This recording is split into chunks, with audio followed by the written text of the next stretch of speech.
Hey, good morning. This is Mayor Valensky with Driving Markets. Hope you're well. Okay, this is anything said in this piece is for media publication only.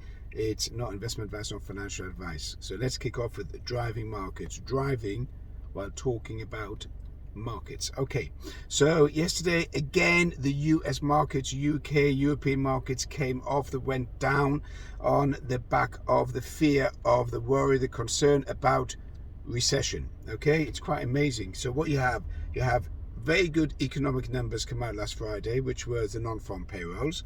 That shows that the economy is doing very, very well, and you'd expect markets to go up, and you expect a year-end rally. I personally think the markets are far too high and need to be sold off, but you can't go against the trend, and I expected the markets to run up to the end of the year, which could well happen. However, the markets have taken a hell of a jump since August, September, and they're only a few percentage points off the all-time highs. Okay, so it's an opportunity there if you want to sell into the markets. Let's just talk about a little bit about what is driving markets and what's the fear factor here. The fear factor is that the US, which is the leading economy in the world, is going to go into recession. Effectively, Europe and the UK are already in recession, irrespective of the fact that they've had maybe 0.5% growth in the last quarter. There is a feeling of recession. There's a feeling that the consumer and the man in the street, the Joe Bloggs, the everyday individual, is feeling the bite, is feeling the heat on his purse, on his pocket, of what's costing him to live. And that will bear out definitely in January, February and March after the holidays. Now, so several major banks, CEOs of major banks, Bank of America, JP Morgan, to name but a couple, and CEOs of some major companies are warning of recession in 2023. And the more that's talked about recession, the more that's come to fruition. Recession generally lags behind the economy around about 6 to 8 months. So I think there will be recession next year. The question is, how severe is that recession going to be? Is it going to be a very, very deep, hard, tough recession, or is it going to be a light recession where it's only a technical recession due to numbers? So I believe there's probably going to be somewhere in between. It's not going to be too tough, but it's not going to be too light. The major impact is going to be on the consumer. It's the consumer confidence, is where the consumer is feeling where his money and how much purchasing power he has on his dollar or his pound or his euro or his yen, etc. So the consumer is the one that's going to actually drive the markets forward. The consumer is the one that's going to buy all the retail goods. And if that feeling of recession, even though it might not be hard economic factors there, then that effectively is a recession. That's going to impact a lot on corporate earnings. And if we talk about corporate earnings, we're talking about a good example of corporate earnings is the advertising sector. So a lot of advertising companies are seeing a reduction, a contraction in their revenue per quarter, and they're warning of future contractions, because one of the first cutbacks in a corporate recession or a recession is advertising revenue.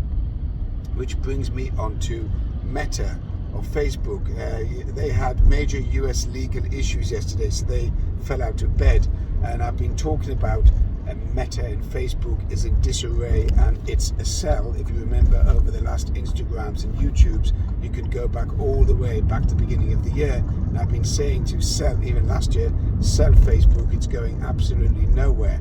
Facebook has all its business model is based on advertising revenue, so it does have actual hardcore revenue coming in.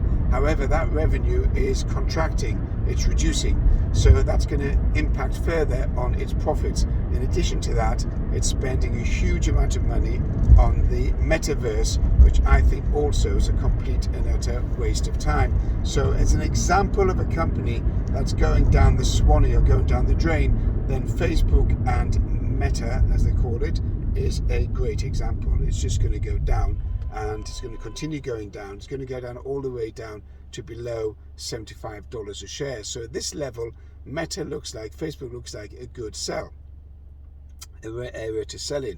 The other area to look at is the high tech and the NASDAQ shares that are based on growth based on zero interest rates, and because they're based on high rate or high potential growth, they're considered high risk assets, and a lot of investors will move money out of that and just simply put it into bank accounts. Remember, huge amounts of investor money has been lost on high-tech sector, so that money is a realized loss. It's not a paper loss. All of it's a realized loss because those companies have actually gone bust, and therefore that money has gone. So as far as the high-tech sector, it looks like it's a good sell.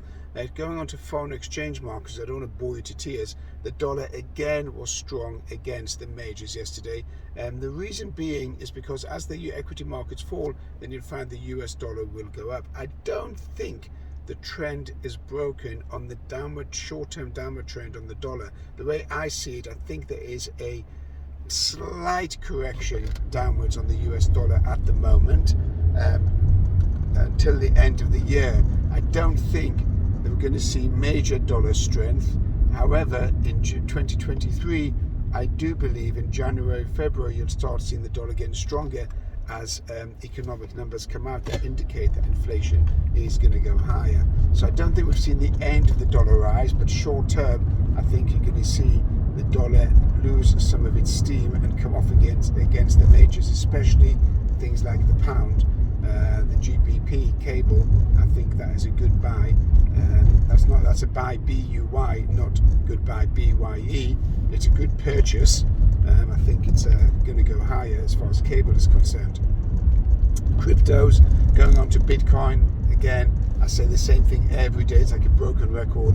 Bitcoin is going to go down below 15,000, and it's going to continue that way because, again, it's a high risk, no fundamentals, and it's just lost all of its stability in the crypto sector. What else have we got? Oil's an interesting one. We've got China. If China goes into recession, then that is going to be two major powers, which are going to be the US and China going into recession. That will guarantee send the whole world into recession because they are huge intakes of materials and goods as China, and obviously also the US. Bonds, interestingly enough, didn't go up yesterday. They came down slightly, so they could be indicating that interest rates are not going to go up. But what everyone's, just to recap, what everyone's concerned about is that the interest rates that are there at the moment, the banks and the CEOs are worried that that will cause a recession at these levels. Even Elon Musk was calling for an interest rate reduction. That's not going to happen. Very, very unlikely. Okay, so this is Mayor Walensky with Driving Markets. You can share it with friends, enemies, colleagues, whoever you want, and comment. Look forward to hearing from you. Have a good day.